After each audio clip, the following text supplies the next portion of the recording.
Okay, hello everyone. This is the lecture number 5 of module 3. Okay. So, in this unit module 3, we have completed the bending equation and we have also derived the shear maximum shear stress and maximum bending stress on a shaft circular shaft we considered. Okay.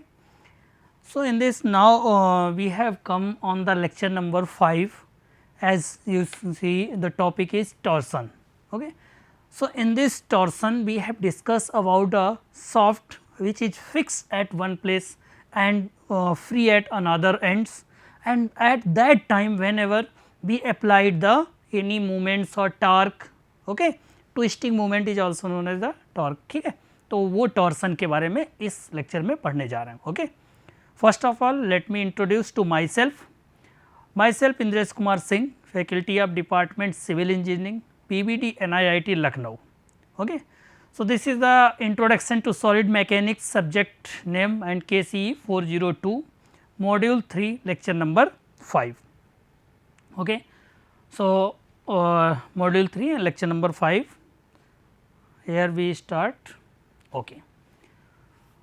So, we can see in this diagram what is mean by the torsion equation. Okay. What needs of this torsion equation and how we apply in civil engineering. Here we take a fixed circular shaft, at one end it is fixed and another ends there is a shown torque T. ठीक है. तो सबसे पहले क्या करेंगे, torsion equation जो आपके syllabus के हिसाब से है कि ट्यूब के सिलेबस में डिजाइन है चीज़, तो उसमें आपको क्या करना है कि कोई भी एक शाफ्ट लेनी है, सर्कुलर शाफ्ट है जैसे कि मेंबर है. ओके. तो इजी रहता है कैलकुलेशन और समझने में, इसलिए इसको मैंने सर्कुलर लिया है. तो अगर एक एंड पे फिक्स कर दिया मैंने, ठीक है, और दूसरे एंड पे फ्री है, उस पर हम कोई टार्क या मूवमेंट जो भी प्रोवाइड कराएंगे, देखेंगे कैसे क्या होता है और उससे रिलेटेड जो इक्वेशन ड्राइव करेंगे वो इक्वेशन जो आएगी उस इक्वेशन को बोलेंगे टॉर्जन इक्वेशन. ठीक है. तो bar subjected to movement in a plane perpendicular to its longitudinal axis in the plane of cross section of the member is said to be the torsion. This movement is also called the twisting movement, okay, और torque that is denoted by T. ठीक है. इस torque को बनाते हैं, एक minute आपको मैं समझाता हूँ कैसे. कि मान लीजिए अगर यहाँ पर कोई भी एक आपने इस तरीके से सॉफ्ट ले ली, ये सॉफ्ट बना दी, ठीक है, इसको समझिएगा ध्यान से, और इस एंड पे फिक्स है, इस पे ये फ्री है. ये इसकी एक सेंट्रल एक्सिस होती है. ठीक है. अब अगर मैं इसको 3D में दिखाना चाहूँ तो ये अगर इसको मैं एक्स एक्सिस मान लें, ठीक है, तो एक क्या हो जाएगी, y एक्सिस हो जाएगी, और third one is the z axis. Okay. तो ये एक्सिस जो दिख रही हैं, अब आप यहाँ पर ध्यान से बात देखिए कि अगर मैं मूवमेंट्स प्रोवाइड करा दूँ, ठीक है, मूवमेंट अगर प्रोवाइड कराएं, इस डायरेक्शन में एक मूवमेंट हो गया, एक्स एक्सिस को रोटेट कर रहा होगा जो कि इसकी लॉन्गिट्यूडनल एक्सिस हो गई, ठीक है, इस बार मेंबर की, और इस एंड पे क्या है, ये फिक्स एंड है. ठीक है, ये फिक्स एंड है. अब यहाँ पर अगर हमने एक मूवमेंट प्रोवाइड कराया एम एक्स, इस वाई एक्सिस पे अगर मूवमेंट प्रोवाइड कराएंगे तो मान लीजिए इस डायरेक्शन में एम वाई हो गया और इस पे एम जेड. ठीक है. ये तीन मूवमेंट हो गए अगर मैं 3D में देखने चाहूँ. तो अब इसमें से हमें क्या करना है कि जो इस एक्सिस वाला मूवमेंट है, देखिएगा ध्यान से, क्योंकि मटेरियल सारा एक साथ कनेक्टेड रहता है. ऐसा नहीं है कि हमने कंक्रीट की बीम बनाई और बीम का मटेरियल का है, नहीं, हम तो कोई कंक्रीट जो होगी उसमें इसका है कोर्स एग्रीगेट के अलग जा रहे हैं, फाइन रेत अलग जा रही है, ऐसा नहीं होता. वो सब एक साथ होमोजीनियस रहते हैं. तो ये वाले जो ट्विस्ट कर रहे होंगे इसको ऐसे तोड़ नहीं सकते ना, तो इस तरीके से ये घुमा सकता है. लेकिन ये जो मूवमेंट है, ये मूवमेंट क्या करेगा, इस एक्सिस के एक्स एक्सिस के अलॉन्ग ऐसे क्या करेगा, इसको रोटेट कराने की कोशिश करेगा. ओके. अगर ये रोटेट कराने की कोशिश करेगा तो हम जो टॉर्सन इक्वेशन पढ़ने जा रहे हैं वो इस मूवमेंट को लेंगे, अभी इन दोनों को कैंसिल कर दे रहे हैं, केवल इतना कंसीडर कर रहे हैं, केवल इस वाले मूवमेंट को. जब इनको भी कंसीडर करेंगे तो आगे अभी बताएंगे आपको कि उसका क्या इफेक्ट होगा. ठीक है।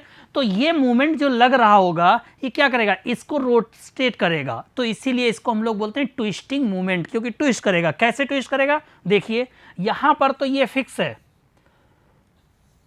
ओके, देखिए ध्यान से, ये अगर हमारा इस तरीके से फिक्स है इस साइड में, और जो यहाँ पर मान लीजिए एक्सिस थी आपकी ये एक्स एक्सिस, तो ध्यान से देखना कि जो मेंबर यहाँ से फिक्स रहेगा और ये पॉइंट ए रहा होगा, तो ये ए डैश पहुँच गया, ठीक है। ध्यान से देखिएगा, यहाँ पर अगर हम इसको फाई एंगल मान लें, क्या हुआ, ये क्यों हुआ, क्योंकि यहाँ पर जो मूवमेंट हमने लगाया था तो ये क्या प्रोड्यूस किया, टार्क, ये टार्क हो गया, ठीक है। तो अब हम बताएंगे आपको किसी बीम में कि टार्क जो अप्लाई करेंगे, अब हम यही टर्म यूज करेंगे, लेकिन आपके समझने के लिए बता दिया कि कैसे टार्क आएगा, ठीक है।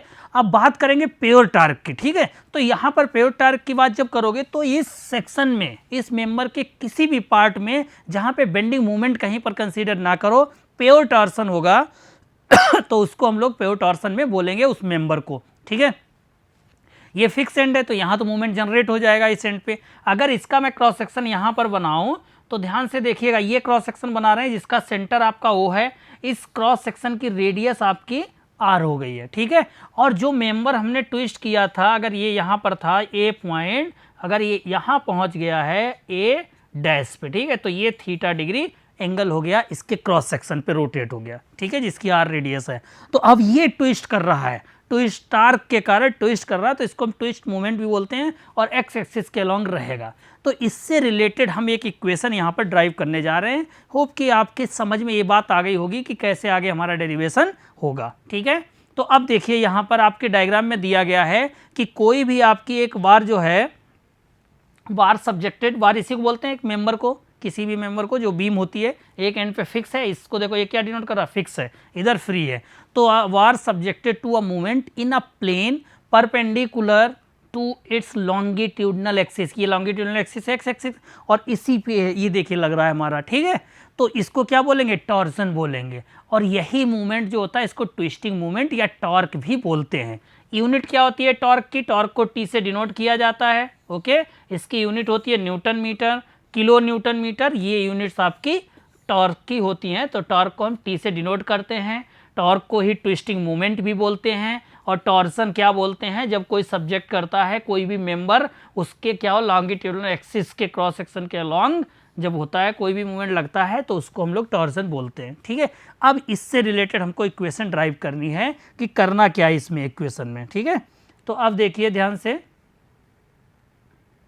अब देखिए यहाँ पर मैं आपको कुछ चीज़ें बताना चाहूँगा इसमें कि जब हमने मेंबर पे ये टार्क लगाया, ये मेंबर जो था उसको कट करके रखे हैं अलग से, ठीक है, फिक्स वाला एंड हटाए, तो देखिए अगर यहाँ पर आपने ये टार्क प्रोड्यूस किया तो उसके एंटी में ये टार्क प्रोड्यूस होगा शेयरिंग के कारण। और उसको ध्यान से समझना है कि यहाँ से हमने अगर इसके पार्ट को कट किया, हम क्या लेंगे, प्योर टॉर्सन में लेंगे, प्योर टॉर्क में ही लेंगे। क्यों, जब हमने बेंडिंग इक्वेशन ड्राइव की थी तो मैंने आपको बताया था कि प्योर बेंडिंग में ही हमारी जो बीम होगी उसको कंसीडर करेंगे, ठीक है। प्योर बेंडिंग का मतलब हो गया था वहाँ पे शियर फोर्स 0 हो या बेंडिंग मोमेंट कांस्टेंट रहेगा, ठीक है, तो प्योर में कहेगा।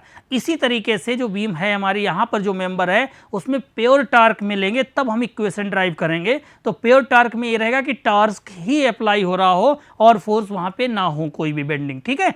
तो अगर इस मेंबर को यहां से देखिए कट करें, इस क्रॉस सेक्शन को अगर आप ध्यान से देखेंगे तो ये पॉइंट इसका सेंटर हो गया, आपको मैंने बताया। और तो ये छोटे छोटे एलिमेंट्स होंगे, ये सब क्या होंगे, ये उसमें जो फोर्स क्रिएट कर रहे होंगे रेजिस्टिंग मूवमेंट के लिए। भाई जब आप ट्विस्ट करना चाहेंगे तो ऐसा तो है नहीं कि बीम तुरंत ट्विस्ट हो गई, ठीक है, एक एंगल तक ट्विस्ट हुई, तो उसको रेजिस्ट करने के लिए भी तो उसमें मटेरियल में ताकत होती है। उस ताकत को बचाने के लिए क्या होता है, उसके मटेरियल के ये पार्टिकल्स होते हैं, छोटे छोटे एलिमेंट्स होते हैं। और देखिए कैसे बनते हैं, मैं आपको क्रॉस सेक्शन पे बना के यहाँ पर दिखाता हूँ। देखिए ध्यान से कि ये वाला मेंबर था हमारा, इस मेंबर पे जब हमने ट्विस्ट किया तो एक मान लीजिए छोटा सा एलिमेंट यहाँ पे कट किया, एक छोटा सा एलिमेंट यहाँ कट हुआ, एक यहाँ पर हमने देखा, तो इनमें जो फोर्सेस जनरेट होंगे ये किसके कारण होंगे, शियर फोर्स के कारण, ठीक है। स्ट्रेस जो जनरेट होगी, जो रेजिस्टिंग मूवमेंट क्रिएट करेगी, तो ये हमारे क्या हो जाएंगे, DF।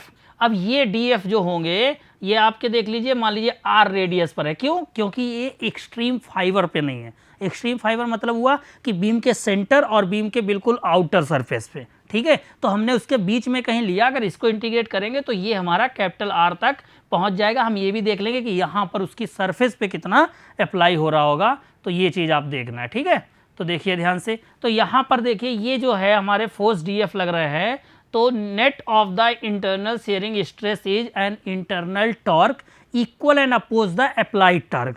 जैसे ही हम अप्लाइड टॉर्क करेंगे तो उसको अपोज करने के लिए इंटरनली मटेरियल की जो प्रॉपर्टी होती है, जिसलिए मकान बनते हैं, जो स्ट्रक्चर तैयार होता है उसकी जो प्रॉपर्टी तो वो रेजिस्ट करने की कोशिश करेगा, वरना तो तुरंत ही टूट जाएगा। ओके, तो उसको रेजिस्ट करेगा, तो वो कौन रेजिस्ट करेगा, वो मटेरियल की प्रॉपर्टी होती है। अब वो रेजिस्ट करेगा तो कैसे हम उसको मैथमेटिकली एक्सप्रेस कर सकते हैं, हम ये कह सकते हैं कि जैसे हमने किसी बीम पर, जब आप स्ट्रक्चर पे खड़े हो, कहीं बिल्डिंग पे खड़े हो, तो हमारा लोड गया, ओके, लोड के कारण क्या हुआ, वो किस डायरेक्शन में लोड लग रहा है ये बहुत मैटर करता है। तो हम यहाँ पर पार्टिकुलरली ये देख रहे हैं कि कुछ ऐसा लोड के कारण टॉर्क जनरेट हो रहा है जिसके कारण वो जो मेंबर होगा वो ट्विस्ट करने की कोशिश कर रहा है, और ट्विस्ट तो नहीं होने देगा। तो ट्विस्ट नहीं होगा, उसके लिए क्या होगा, उसके इंटरनल मटेरियल की प्रॉपर्टी होगी, उसके कारण रेजिस्टिंग करने के लिए उसकी पावर जनरेट होगी। वो क्या होती है, वो होती है shear stress tau.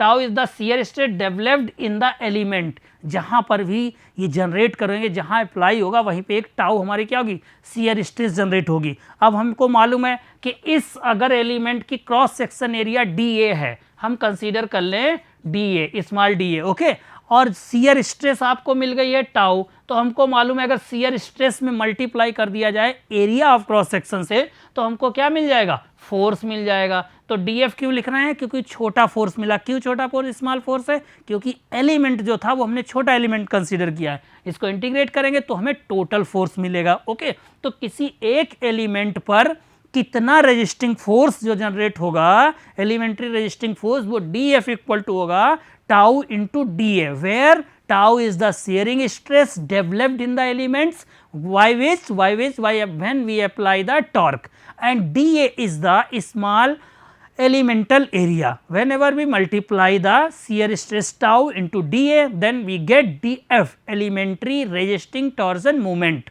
Okay, and then this equation is become this DF.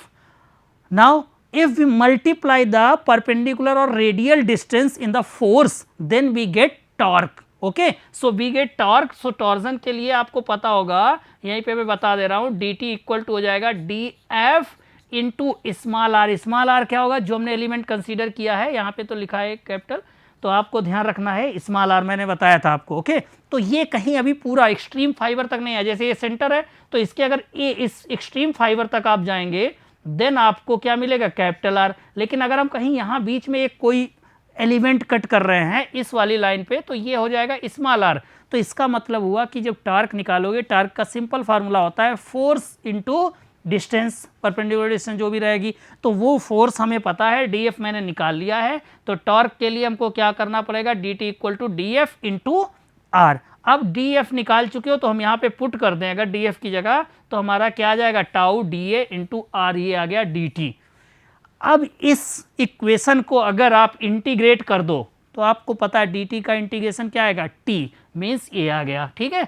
अब R इंटू DF बचा, या R टाउ DA, इसको इंटीग्रेट अभी क्यों नहीं करेंगे, क्योंकि ये DA का फंक्शन है। अब जो वैल्यू दी होगी टाउ का, हमारा जो भी शियर स्ट्रेस की अगर इक्वेशन दी होगी तो वहाँ पे हम पुट करेंगे न्यूमेरिकल में, देन हम इसको सॉल्व करेंगे, इंटीग्रेट करेंगे। तो ये जो टाउ इक्वल टू आया है इंटीग्रेशन R ब्रैकेट में टाउ DA, ओके, ये क्या है, हमारा टोटल रेजिस्टिंग टॉर्जन मूवमेंट हो गया है। जब कभी भी हम टॉर्क अगर किसी भी मेंबर पे अप्लाई करते हैं तो वो मेंबर इंटरनली उसमें जो शियर स्ट्रेस एलिमेंट पे जनरेट होती है उसके कारण जो हमारा फोर्स आता है, और वो फोर्स क्या होता है कि वो सेंट्रल एक्सिस से कितनी दूरी पर है, वो टार्क एक रेजिस्टिंग टार्क जनरेट करता है, जिसके कारण वो बीम फेल नहीं करती है। ओके, तो ये बात हो गई है कि रेजिस्टिंग टार्क कितना जनरेट होता है और कैसे जनरेट होता है जब हम कभी भी किसी बीम पर रेजिस्टिंग टार्क अप्लाई करते हैं, ठीक है। तो the internal forces develop to counteract the torque, जितना भी टार्क आप प्रोवाइड कराओगे उतना ही इंटरनल मटेरियल जनरेट करता है। इसीलिए RCC की जो बिल्डिंग्स होती हैं, आप कितनी बड़ी रखिए, उस पर देखिए कितना लोड रहता है अप्लाई, ओके, तो उसमें सारा हो सकता है, बेंडिंग स्ट्रेस हो सकती है, आपकी टॉर्सन स्ट्रेस हो सकती है, शियर स्ट्रेस हो सकती है, लेकिन आप सब्जेक्ट में अलग अलग सारी चीज़ों का एनालिसिस करते हैं, ठीक है। तो उसी रिलेटेड में मैं एक सिर्फ देख रहा हूं कि अगर कभी भी टार्क अप्लाई हो जाएगा तब क्या होगा, ठीक है। तो अब इसकी बात आई है कि सर अब इसकी इक्वेशन जो आप कह रहे थे वो ड्राइव बताइए, वो कैसे ड्राइव होगी। तो आप ये समझ गए हो कि टॉर्सन क्या होता है, और टॉर्सन जब भी टार्क में अप्लाई करेंगे तो उसमें रेजिस्टिंग फोर्स भी जनरेट होगा, that is T equal to integration R into tau D A. Okay, वो इक्वेशन बनाई थी, वो आप ध्यान रखिएगा, आपके कंपटीशन एग्जाम में भी आएगा, कहीं भी यूज कर सकते हो, और आप AKTU के एग्जाम में भी। अब बात लिखा है प्योर टॉर्सन, तो आपने ध्यान से अगर सुना हो तो मैं प्योर टॉर्सन बोल चुका हूँ, बता चुका हूँ अभी कि a member is said to be in the pure torsion कब, when its cross section are subjected to only torsion movement or torque and not accompanied by the axial forces and bending movement. मैंने बताया कि कोई भी member है वहाँ पे केवल उसकी एक्सिस पे टार्क ही अप्लाई हो और कोई फोर्सेस ना हो, तभी हम बोल सकते हैं कि वो हमारा क्या होगा, प्योर टॉर्सन में होगा। इवन अगर कोई और फोर्सेस आ गए तो हम उसको प्योर टॉर्सन में नहीं बोलेंगे, ठीक है। तो हम केवल एक कंडीशन पार्टिकुलरली कंसीडर करके चल रहे हैं कि हमारा क्या है, प्योर टॉर्सन क्या होता है, ठीक है। तो consider a section of soft under the pure torsion. अब सॉफ्ट को अगर मैंने कट किया, ये उसकी एक्स एक्सिस हो गई, ये इस पे टार्क अप्लाई हो रहा है, कहीं पे और कोई फोर्स दिख नहीं रहे हैं आपको। ये जो फोर्स है देखो एलिमेंट के मैंने दिखाया ना, ये मैंने पीछे भी बनाए थे, ये क्या होते हैं, कहीं पर भी एलिमेंट कट करोगे तो वहां पर क्या होगा, शियर स्ट्रेस जो जनरेट होगी रेजिस्टिंग फोर्स के लिए, तो वो उसकी मल्टीप्लाई करके फोर्सेज जो जनरेट होते हैं, ठीक, ये क्या क्रिएट करते हैं, रेजिस्टिंग टार्क क्रिएट करते हैं, ठीक है। तो प्योर टॉर्सन का मतलब हो गया, सिंपल सा समझिए, कोई भी मेंबर का वो पार्ट जिस पार्ट पे ओनली टॉर्सन ही और टॉर्क ही अप्लाई हो रहा हो, ठीक है, no axial force, no bending movements, तो हम उसको बोल सकते हैं प्योर टॉर्सन में। ये बात आप ध्यान रखिए। And any element the force DF developed in the direction normal to the radial direction. अब मैंने बताया कि ये जो DF डेवलप हो रहा था ये हमारा काउंटर कर रहा था उसको जो हम टार्क अप्लाई कर रहे थे, ठीक है। तो अगर एरिया हमारी DA थी तो वहाँ पे शियर स्ट्रेस टाउ जनरेट होगा, तो DF इतना आ रहा था, मैंने बताया था, और DT क्या हो जाएगी, DF इंटू R, ठीक है, ये अभी बता चुके हैं। तो ये चीज़ें हो गई हैं आपकी किसकी, टॉर्क की। टॉर्सन क्या होता है, टॉर्क कैसे होता है, कैसे प्रोड्यूस करते हैं मेंबर में, कैसे लगाते हैं। तो अब बात ये आई है कि प्योर टॉर्सन भी समझ गए हो कि ठीक है सर, एक कोई मेंबर अगर है, ये बता दिए कि टॉर्क प्रोड्यूस हो रहा था, उस पर टॉर्क लग रहा था, अब ये कैसे हो, ऐसा हो जाए कि वहाँ पे बेंडिंग मोमेंट भी हो, तब बेटा ये होगा कि वहाँ पर बेंडिंग मूवमेंट आ गया तो उसको हम प्योर टॉर्सन में नहीं बोलेंगे, तो उसका केस अलग बन जाएगा, वो मैं आगे बताऊंगा। तो अभी केवल जब कभी भी कि प्योर टॉर्सन में जब बात होगी तभी हम इस इक्वेशन को अप्लाई करेंगे, ठीक है। तो प्योर टॉर्सन के लिए जो इक्वेशन ड्राइव वो कराएगी, टॉर्सन इक्वेशन ड्राइव वो कराएगी, उसको पढ़ें, उसका डेरिवेशन करें। Before that we have study about the some assumptions. Okay, so there is the first assumption is the material is homogeneous. Okay, so material कैसा होना चाहिए, homogeneous होना चाहिए। homogeneous means क्या हुआ कि कोई भी हमारा मेंबर होगा, कोई भी बीम अगर बनी है तो कहीं किसी भी पॉइंट पर आपका मटेरियल है, उसकी प्रॉपर्टीज़ जो हैं वो सभी सेम रहनी चाहिए। ऐसा नहीं है कि आपने एक बीम पूरी बना दी और उसकी आधी बीम पर उसका पता चले वो बहुत ज़्यादा लोड बियर कर सकता है और उसके आगे वाला मेंबर इतने में कम की बियर कर सकता है और फिर बहुत ज़्यादा, तो अब क्या होगा, अलग अलग अगर हर पॉइंट पे चेंज होगा तो फिर फेल कर जाएगा स्ट्रक्चर। ओके, तो पता चले बिल्डिंग जहाँ से वीक होगी वहीं क्रैक पड़ जाएंगे उसमें, फिर आप देखेंगे कि अरे हमने बीम बहुत अच्छी बनवाई थी और इसमें क्रैक पड़ गए, तो फिर वो प्रॉब्लम हो जाएगी। तो मटेरियल क्या होता है, होमोजीनियस होता है, ये मैज्यूम लेकर कर चलते हैं, ठीक है।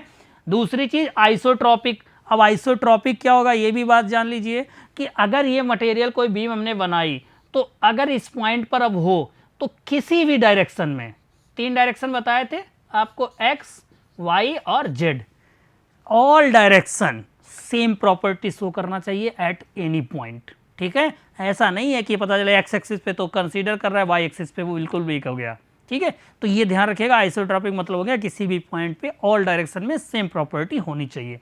उसके बाद है ओवे Hooke's law, stress are within the elastic limit, shear stress is proportional to the shear strain. अगर आपने ये डायग्राम पढ़ा होगा, ये देखिए स्ट्रेस और स्ट्रेन का, तो आपको पता होगा कुछ इस तरीके से अगर बनता है हमारा, ठीक है।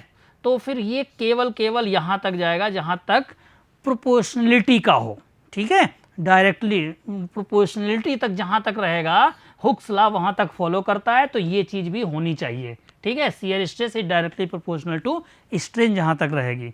तीसरा आपका पॉइंट है cross section which are plane before applying twisting movement remain plane after the twisting movement. बात ये कह रहा है कि अगर कोई भी मेंबर है, अगर उसका क्रॉस सेक्शन कट किया जाए तो वो हमारा जो शुरुआत में जब हमने टार्क नहीं अप्लाई किया था, तो जैसे भी क्रॉस सेक्शन था आफ्टर अप्लाइंग द टार्क या कोई भी फोर्स लोड, तो वो क्रॉस सेक्शन उसका नहीं चेंज होगा। अगर रेक्टेंगुलर है तो रेक्टेंगुलर ही रहना चाहिए, ये नहीं सर्कुलर हो गया, ओके, तो ये नहीं होगा। ये हम अपना एज्यूम लेकर चलेंगे, वो तभी होता है जब मटेरियल डिफॉर्म कर जाए, ठीक है। तो वो ऐसी प्रॉपर्टी नहीं हमको कंसीडर करने है इस थ्योरी के लिए। तीसरा आपका एज्यूम्पशन है कि radial lines remains radial even after applying the torque, circular section remains circular. वही बताया गया कि जो रेडियल लाइंस होंगी वो सभी रेडियल्स ही रहनी चाहिए जब भी हम टार्क अप्लाई करते हैं। मीन से हुआ अगर सर्कुलर वाला जो है, क्योंकि सर्कुलर सॉफ्ट ही हम देख रहे हैं, तो वो हमारा क्या होना चाहिए, सर्कुलर ही रहना चाहिए। The twist along the soft is uniform. अब ये भी ध्यान दीजिएगा फोर्थ वाला पॉइंट कि जो ट्विस्ट है अलोंग द सॉफ्ट जो है वो यूनिफॉर्म होना चाहिए। कैसे यूनिफॉर्म होना चाहिए, देखिए मैं बना रहा हूँ यहाँ पर, ठीक है, आपका यहाँ पे बनाते, ठीक है। देखो ये वाला मेंबर है, अब जैसे यहाँ से ट्विस्ट हो रहा था, ठीक है, यहाँ पे ट्विस्ट हुआ तो ये यूनिफॉर्म ट्विस्ट हुआ। ऐसा नहीं हुआ कि इस पॉइंट पर रुक गया और यहाँ से थोड़ा क्या हुआ, ऐसे जाके फिर ऐसे ट्विस्ट हुआ, ठीक है। अब देखो कितना और लग रहा है। अगर इस तरीके से कहीं ट्विस्ट हो गया तो प्रॉब्लम होगी, तो ऐसे ट्विस्ट नहीं कंसीडर करेंगे। तो हम इसमें अपना क्या कंसीडर कर ले रहे हैं, पहले ही कंसीडर कर रहे हैं कि जो ट्विस्टिंग है वो यूनिफॉर्म है, ठीक है।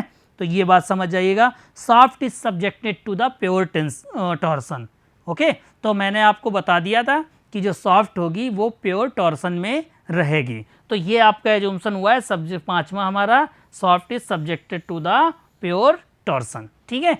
तो अभी तक जो इस लेक्चर में आपने अभी तक जो चीज़ें देखी हैं वो क्या देखी आपने ये समझा कि एक्चुअली बीम पर, स्टार्टिंग से बता रहे हैं कि बीम पर आपका क्या होता है कि कैसे कोई भी हमारी सॉफ्ट है, अगर सर्कुलर सॉफ्ट सर्कुलर मेंबर होगा, एक एंड पे फिक्स है और उस पर टार्क कैसे प्रोड्यूस होता है उसके लॉन्गिट्यूडनल के एक्सिस पे, ठीक है। तो वो टॉर्क के कारण क्या क्या चीज़ें होती हैं, प्योर टॉर्जन क्या होता है, ठीक है, ये समझ गए हो। और जब हम टार्क अप्लाई करते हैं तो उस बीम पर उसके एलिमेंटल एरिया जो होती है, एलिमेंट पे जो होते हैं, वहाँ से रेजिस्टिंग शियर स्ट्रेस जनरेट होती है। और वो शियर स्ट्रेस जो टाउ जनरेट होता है उसकी अगर छोटे छोटे एलिमेंटल एरिया के मल्टीप्लाई करें तो पूरे मेंबर की मल्टीप्लाई हो जाएगी, तो वो क्या हो जाएगा, वो हमारा टोटल शियर फोर्स हो जाएगा। वो शियर फोर्स अगर हमारे सेंट्रल एक्सिस से जितनी भी डिस्टेंस पर होगा वहाँ से अगर आप मल्टीप्लाई करते जाओगे तो हमको टॉर्क मिल जाएगा, ठीक है। और वो टॉर्क कौन सा टॉर्क होता है, रेजिस्टिंग टॉर्क होता है, ठीक है। तो रेजिस्टिंग टॉर्क क्या होता है ये जान गए हो। प्योर टॉर्जन क्या होता है, कब मेंबर प्योर टॉर्जन में कहलाएगा, जब कभी भी उस पर कोई भी एक्सियल फोर्स ना हो, बेंडिंग मूवमेंट ना हो, केवल टॉर्क हो, तो वो हमारा प्योर टॉर्जन में मेंबर कहलाएगा, ठीक है। तो इतनी चीज़ें हो गई आपकी किसके बारे में, आपको जान गए हो कि टॉर्क में क्या क्या चीज़ें होती हैं। इसके बारे में हम और इसके आगे अब इसका स्टार्ट करेंगे डेरिवेशन, ठीक है। तो डेरिवेशन हम लोग शुरू करेंगे। टॉर्जन फार्मूला क्या होता है जिसको हम ड्राइव करेंगे अभी, वो आपको बता दे रहे हैं कि जो आपका टॉर्जन फार्मूला आएगा वो दैट इज़ ये वाला आपका आएगा कि tau T upon J equal to tau upon R G theta into L, ठीक है। तो ये T upon J equal to tau upon R equal to G theta into L. अब ये टर्म्स क्या होते हैं, कैसे इक्वेशन आई है, और टॉर्सन के लिए सबसे इंपॉर्टेंट इक्वेशन कैसे है और इसी को हम कैसे यूज करेंगे, तो ये बात आप सबको ध्यान रखनी है, ठीक है। तो नेक्स्ट लेक्चर में हम लोग इसका डेरिवेशन करेंगे और आपको बताएंगे कि इसका डेरिवेशन क्या होता है। Thank you class.